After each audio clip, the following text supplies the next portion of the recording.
افلا یتدبرون القرآن، تدبر قرآن، مولانا امین احسن اصلاحی۔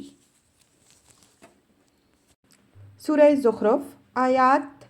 57 تا 65 آگے کا مضمون۔ جس مقصد سے اوپر حضرت ابراہیم علیہ السلام اور حضرت موسیٰ علیہ السلام کی سرگزشتیں سنائی گئی ہیں، اسی مقصد کی تائید کے لیے آگے حضرت عیسیٰ علیہ السلام کی سرگزشت کا بھی ایک حصہ اجمالاً بیان ہوا ہے کہ انہوں نے بھی اللہ کی توحید ہی کی دعوت دی، لیکن ان کی پیروی کے مدعی مبتدعین نے ان کی صریح تعلیمات کے خلاف بدعتیں ایجاد کر کے ان کو ابن اللہ بنا کر رکھ دیا۔ اس سرگزشت کا آغاز اس تمہید سے فرمایا کہ اگر عیسیٰ علیہ السلام کا نام لیا جاتا ہے تو قریش کے جھگڑالو لوگ یہ فتنہ اٹھاتے ہیں کہ یہ شخص عیسیٰ علیہ السلام کی تعریف کرتا ہے، حالانکہ عیسیٰ علیہ السلام سے اچھے تو ہمارے ہی معبود ہیں کہ وہ فرشتے اور خدا کی بیٹیاں ہیں، جبکہ عیسیٰ علیہ السلام مریم علیہ السلام کے بطن سے پیدا ہوئے ہیں۔ اس طرح وہ اپنے بے وقوف پیرووں پر یہ اثر ڈالنا چاہتے ہیں کہ قرآن جو ان کا ذکر خیر کرتا ہے تو گویا عیسائیوں کی طرح ان کو ابن اللہ تسلیم کر کے ان کی بندگی کی دعوت دیتا ہے، حالانکہ قرآن ان کا ذکر اللہ کے ایک بندے اور اس کے ایک رسول کی حیثیت سے کرتا ہے کہ انہوں نے بھی اسی توحید کی دعوت دی جس کی دعوت تمام انبیاء علیہم السلام نے دی، لیکن یہ شریر اور مناظرہ باز لوگ سیدھی سادی باتوں کو بھی فتنہ بنانے کی کوشش کرتے ہیں۔ اس روشنی میں آیات کی تلاوت فرمائیے۔ اعوذ باللہ من الشیطان الرجیم، بسم اللہ الرحمن الرحیم۔ وَلَمَّا ضُرِبَ ابْنُ مَرْيَمَ مَثَلًا إِذَا قَوْمُكَ مِنْهُ يَصِدُّونَ وَقَالُوا أَآلِهَتُنَا خَيْرٌ أَمْ هُوَ مَا ضَرَبُوهُ لَكَ إِلَّا جَدَلًا بَلْ هُمْ قَوْمٌ خَصِمُونَ إِنْ هُوَ إِلَّا عَبْدٌ أَنْعَمْنَا عَلَيْهِ وَجَعَلْنَاهُ مَثَلًا لِبَنِي إِسْرَائِيلَ وَلَوْ نَشَاءُ لَجَعَلْنَا مِنْكُمْ مَلَائِكَةً فِي الْأَرْضِ يَخْلُفُونَ وَإِنَّهُ لَعِلْمٌ لِلسَّاعَةِ فَلَا تَمْتَرُنَّ بِهَا وَاتَّبِعُونِ هَذَا صِرَاطٌ مُسْتَقِيمٌ وَلَا يَصُدَّنَّكُمُ الشَّيْطَانُ إِنَّهُ لَكُمْ عَدُوٌّ مُبِينٌ۔ وَلَمَّا جَاءَ عِيسَىٰ بِالْبَيِّنَاتِ قَالَ قَدْ جِئْتُكُم بِالْحِكْمَةِ وَلِأُبَيِّنَ لَكُم بَعْضَ الَّذِي تَخْتَلِفُونَ فِيهِ فَاتَّقُوا اللَّهَ وَأَطِيعُونِ إِنَّ اللَّهَ هُوَ رَبِّي وَرَبُّكُمْ فَاعْبُدُوهُ هَٰذَا صِرَاطٌ مُسْتَقِيمٌ۔ فَاخْتَلَفَ الْأَحْزَابُ مِن بَيْنِهِمْ فَوَيْلٌ لِّلَّذِينَ ظَلَمُوا مِنْ عَذَابِ يَوْمٍ عَلِيمٍ۔ ترجمہ۔ اور جب ابن مریم کی مثال دی جاتی ہے تو تمہاری قوم کے لوگ اس پر چیخنے لگتے ہیں اور کہتے ہیں کہ ہمارے معبود اچھے ہوئے یا وہ۔ یہ بات وہ محض کج بحثی کے لیے اٹھاتے ہیں، بلکہ یہ ہیں ہی جھگڑالو لوگ۔ وہ تو بس ہمارا ایک بندہ تھا جس پر ہم نے اپنا فضل فرمایا اور بنی اسرائیل کے لیے اس کو ایک مثال بنایا، اور اگر ہم چاہیں تو تمہارے اندر سے فرشتے بنا دے جو زمین میں خلافت کریں، اور بے شک وہ قیامت کی ایک بہت بڑی دلیل ہے، تو اس میں شک نہ کرو اور میری پیروی کرو، یہی سیدھی راہ ہے، اور شیطان تم کو اس سے روکنے نہ پائے، بے شک وہ تمہارا کھلا ہوا دشمن ہے۔ اور جب عیسیٰ علیہ السلام کھلی نشانیوں کے ساتھ آیا تو اس نے دعوت دی کہ میں تمہارے پاس حکمت لے کر آیا ہوں تاکہ میں تم پر واضح کر دوں بعض وہ باتیں جن میں تم نے اختلاف کیا، تو اللہ سے ڈرو اور میری بات مانو، بے شک اللہ ہی میرا بھی رب ہے اور تمہارا بھی رب، تو اسی کی بندگی کرو، یہی سیدھی راہ ہے۔ تو ان کے اندر سے پارٹیوں نے اختلاف برپا کیے۔ پس ہلاکی ہو ان لوگوں کے لیے جنہوں نے شرک کا ارتکاب کیا، ایک دردناک دن کے عذاب کی۔ الفاظ کی تحقیق اور آیات کی وضاحت۔ وَلَمَّا ضُرِبَ ابْنُ مَرْيَمَ مَثَلًا إِذَا قَوْمُكَ مِنْهُ يَصِدُّونَ وَقَالُوا أَآلِهَتُنَا خَيْرٌ أَمْ هُوَ مَا ضَرَبُوهُ لَكَ إِلَّا جَدَلًا بَلْ هُمْ قَوْمٌ خَصِمُونَ، یعنی جب تمہاری قوم کے سامنے انبیاء علیہم السلام کے سلسلے میں حضرت عیسیٰ علیہ السلام اور ان کی دعوت کا بھی حوالہ دیا جاتا ہے کہ وہ بھی ایسی دین توحید کے داعی بن کر آئے جس کی دعوت تمام انبیاء علیہم السلام نے دی، تو تمہاری قوم کے لوگ جھگڑالو مجرد ان کے نام کے ذکر ہی کو فتنہ بنا لیتے ہیں اور چیخنا شروع کر دیتے ہیں کہ یہ شخص ہمارے بتوں کو تو برا کہتا ہے لیکن مسیح علیہ السلام کی تعریف کرتا ہے، حالانکہ ہمارے معبود فرشتے ہیں اور مسیح علیہ السلام بہرحال مریم علیہ السلام کے بیٹے ہیں۔ اس طرح وہ اپنے عوام کو یہ تاثر دینے کی کوشش کرتے ہیں کہ قرآن حضرت عیسیٰ علیہ السلام کا ذکر کرتا ہے تو گویا ایک معبود کی حیثیت سے کرتا ہے، اور یہ ایک سازش ہے اس غرض کے لیے کہ ہمارے ذہنوں سے ہمارے آبائی دیوتاؤں کی عقیدت ختم کر کے ان کی جگہ مسیح علیہ السلام کی الوہیت کا عقیدہ راسخ کیا جائے۔ ما ضربوہ لک الا جدلا بل ہم قوم خصمون، فرمایا کہ یہ اشغلہ انہوں نے محض بحث و جدال کے لیے چھوڑا ہے، ورنہ وہ اچھی طرح جانتے ہیں کہ قرآن حضرت مسیح علیہ السلام کا ذکر کرتا ہے تو معبود کی حیثیت سے نہیں بلکہ اللہ کے ایک بندے اور ایک رسول کی حیثیت سے کرتا ہے کہ دوسرے نبیوں اور رسولوں کی طرح انہوں نے بھی خلق کو توحید ہی کی تعلیم دی۔ یہ سب جانتے ہوئے انہوں نے محض اس لیے یہ فتنہ اٹھایا ہے کہ قرآن اور نبی کی مخالفت کے لیے کوئی بہانہ ان کو ملے اور وہ لوگوں کو بھڑکا سکیں کہ یہ شخص ہمارے آبائی دین کو مٹا کر ہمارے اوپر مسیحیت کو مسلط کرنا چاہتا ہے۔ فرمایا کہ یہ لوگ ہیں ہی جھگڑالو، یہ شاخسانہ انہوں نے اتفاق سے نہیں کھڑا کیا بلکہ فتنہ پردازی اور شر انگیزی ان کے قومی مزاج کی خصوصیت بن چکی ہے۔ یہ امر یہاں واضح رہے کہ قریش کے جھگڑالو لیڈروں نے اسی طرح کا فتنہ اسم رحمان کی آڑ لے کر اٹھانے کی کوشش کی، جس کی وضاحت ہم سورہ بنی اسرائیل کی آیت قُلِ ادْعُوا اللَّهَ أَوِ ادْعُوا الرَّحْمَٰنَ آیت 110 کے تحت کر چکے ہیں۔ اس پر ایک نظر ڈال لیجئے۔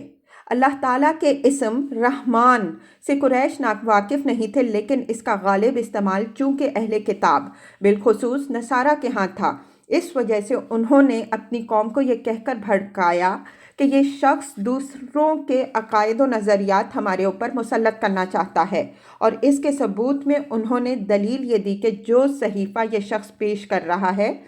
اس میں لفظ رحمان کثرت سے استعمال ہوا ہے۔ اسی طرح کی باتوں کی آڑ لے کر مشرکین بھی یہ کہتے تھے کہ اہل کتاب میں سے کچھ لوگ ہیں جو اس شخص کو سکھاتے ہیں اور مقصود اس سازش کا ہمارے دین اور ہماری روایات کو مٹانا ہے۔ بدگمانی کی فضا میں اس طرح کے اشغلے بڑے کارگر ثابت ہوتے ہیں۔ عوام کے ذہن بالکل خام ہوتے ہیں، وہ بڑی آسانی سے اس طرح کی باتیں قبول کر لیتے ہیں، اور جب قبول کر لیتے ہیں تو ان کو ذہنوں سے نکالنا آسان نہیں ہوتا۔ صد من الشیء کے معنی ہوتے ہیں کسی شے سے بیزار ہو کر چیخ اٹھنا۔ کسی بات سے خوش ہو کر شور و غل کرنے کے لیے اس لفظ کا استعمال معروف نہیں ہے۔ ان ہوا الا عبد انعمنا علیہ وجعلناہ مثلا لبنی اسرائیل،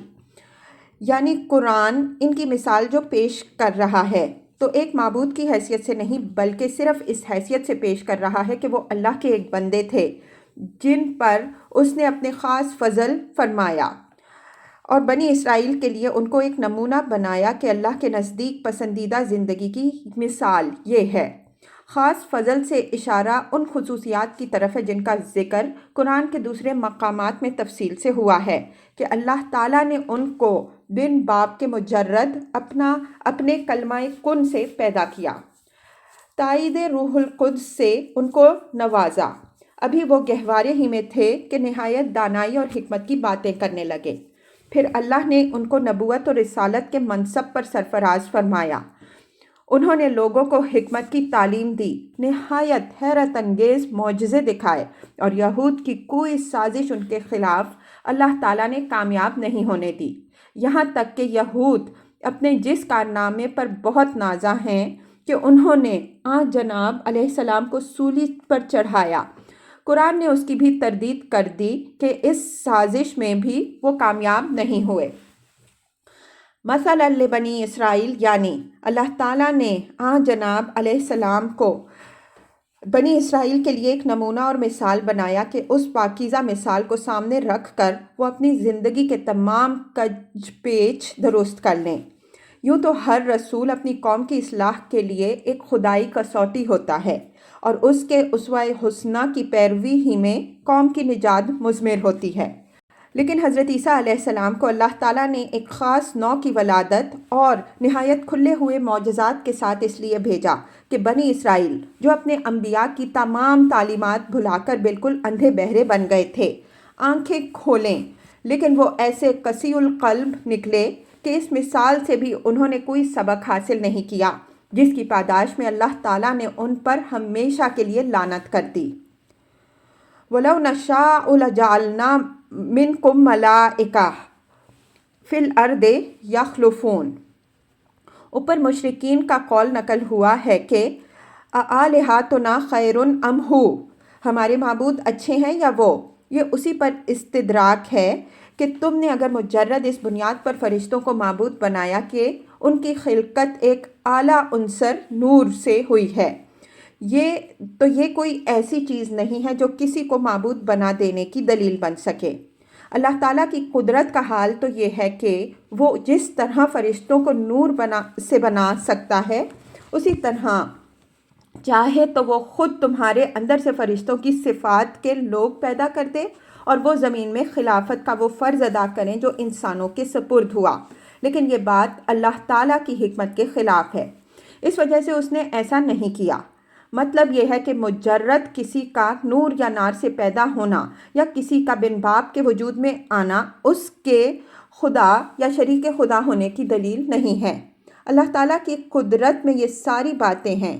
اس وجہ سے مستحق عبادت وہی ہے جو اس ساری کائنات کا خالق ہے۔ وَإِنَّهُ لَعِلْمٌ لِلسَّاعَةِ فَلَا تَمْتَرُنَّ بِهَا وَاتَّبِعُونِ هَذَا صِرَاطٌ مُسْتَقِيمٌ وَلَا يَصُدَّنَّكُمُ الشَّيْطَانُ إِنَّهُ لَكُمْ عَدُوٌّ مُبِينٌ۔ یہ نبی صلی اللہ علیہ وآلہ وسلم کی زبان مبارک سے جھگڑنے والوں کو متنبہ فرمایا ہے کہ بات کا بتنگڑ بنانے کی کوشش نہ کرو۔ حضرت عیسیٰ علیہ السلام کو جس حیثیت سے پیش کیا جا رہا ہے وہ یہ نہیں ہے کہ وہ معبود یا ابن اللہ ہیں، بلکہ وہ توحید کے داعی اور قیامت کا علم یعنی اس کی ایک قاطع حجت ہیں۔ تو قیامت کے باب میں شک میں نہ پڑھو اور مناظرہ بازی میں الجھنے اور الجھانے کے بجائے میری پیروی کرو۔ ہدایت اور فلاح کی سیدھی راہ یہی ہے۔ حضرت عیسیٰ علیہ السلام کے قیامت کی بہت بڑی نشانی ہونے کا ایک پہلو تو یہ ہے کہ اللہ تعالیٰ نے عام ضابطہ کے خلاف ان کو بن باپ کے مجرد اپنے کلمہ کن سے پیدا کیا۔ مشرکین عرب کو قیامت کے باب میں سب سے بڑا شبہ یہی تھا کہ مر کھپ جانے کے بعد آخر لوگ قیامت کو کس طرح از سر نو پیدا ہو جائیں گے۔ قرآن نے ان کے اس شبہے کا ازالہ جگہ جگہ اس طرح فرمایا کہ مرنے اور جینے میں اصلی دخل ظاہری اسباب کو نہیں ہے بلکہ اللہ تعالیٰ کی قدرت و مشیت کو ہے۔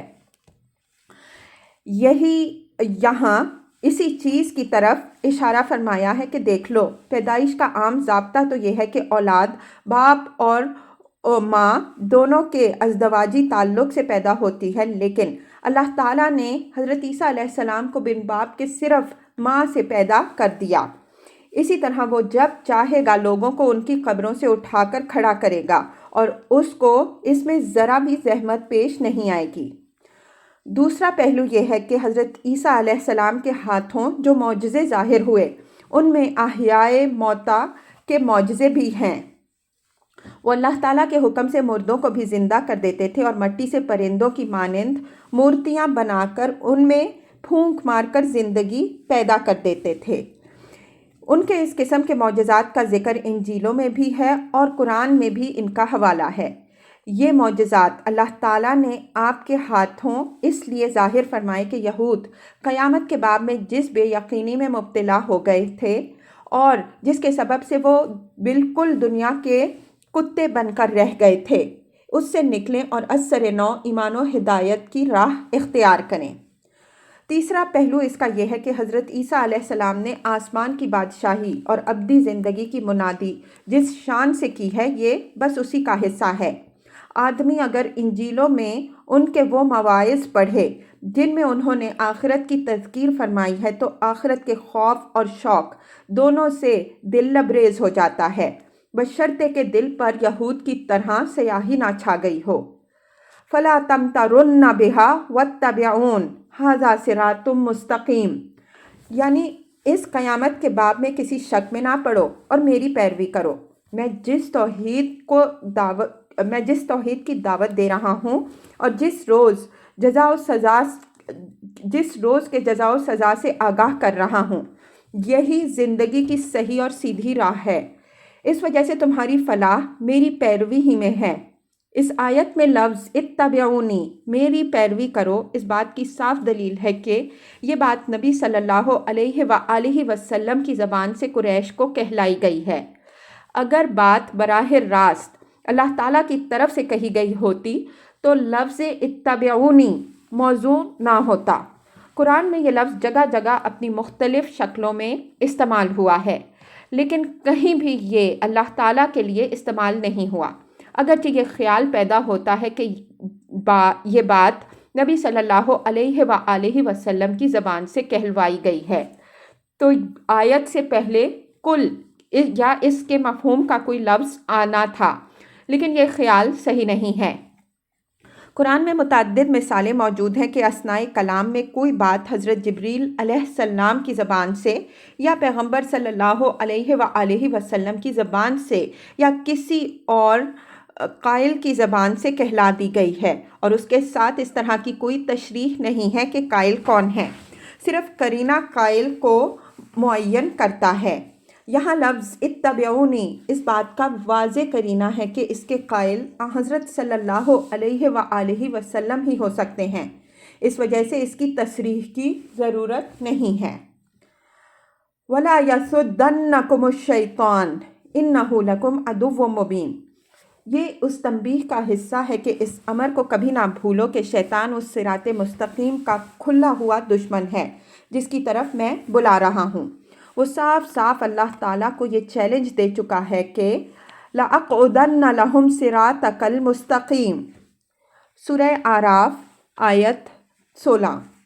میں لوگوں کو گمراہ کرنے کے لیے ان کی گھات میں تیری سیدھی راہ پر بیٹھوں گا۔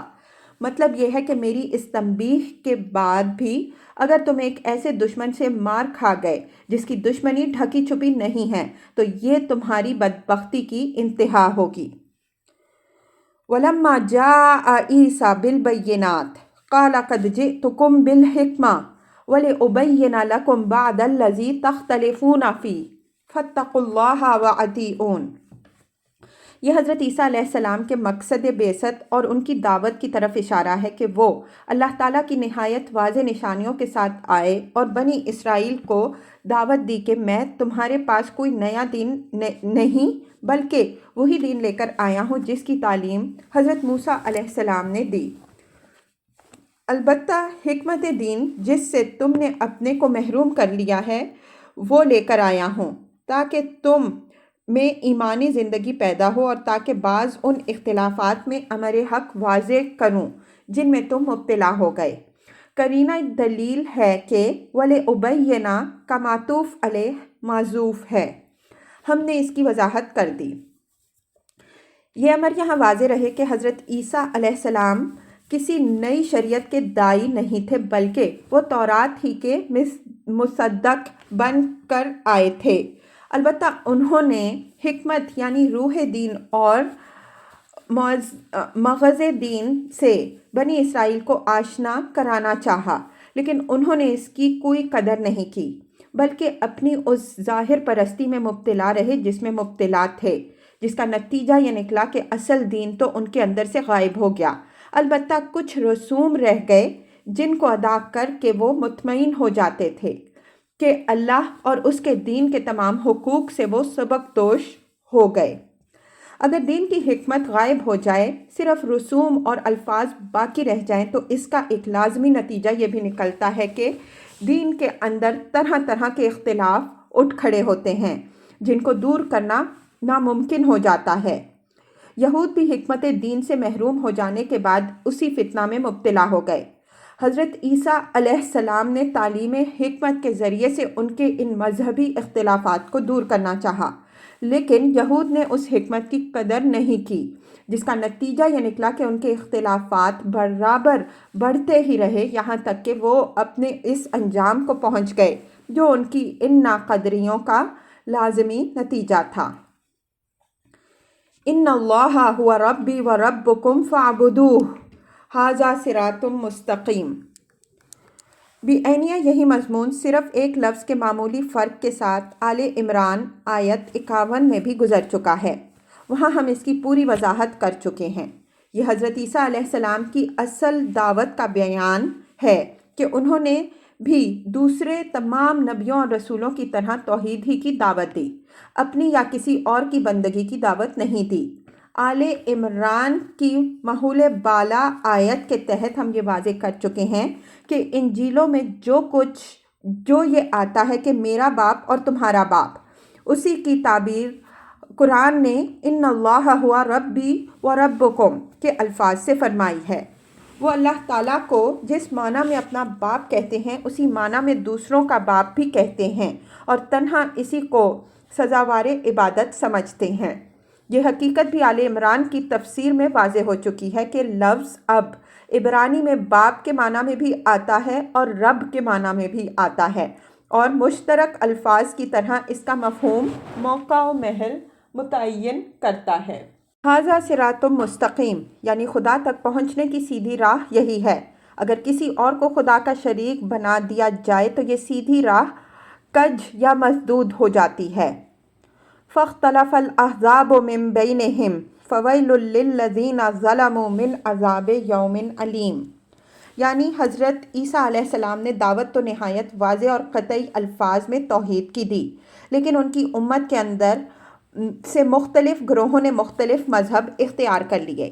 ان اختلافات کی نوعیت اس کے محل میں ہم واضح کر چکے ہیں۔ حضرت عیسیٰ علیہ السلام کے بعد شمعون کے پیرووں کے سوا دوسرے تمام فرقوں نے تثنیث اور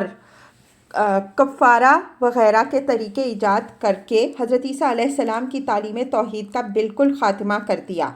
موجودہ مسیحیت تمام تر پال کی بدعات کا مجموعہ ہے، اور ان بدعات کی تعبیر میں بھی مختلف گروہ ہو گئے ہیں۔ فویل للذین ظلموا من عذاب علیم۔ الذین ظلموا سے مراد وہ لوگ ہیں جنہوں نے شرک میں مبتلا ہو کر اپنی جانوں پر ظلم ڈھائے۔ فرمایا کہ ان لوگوں کے لیے ایک دردناک دن کے عذاب کی ہلاکی ہے۔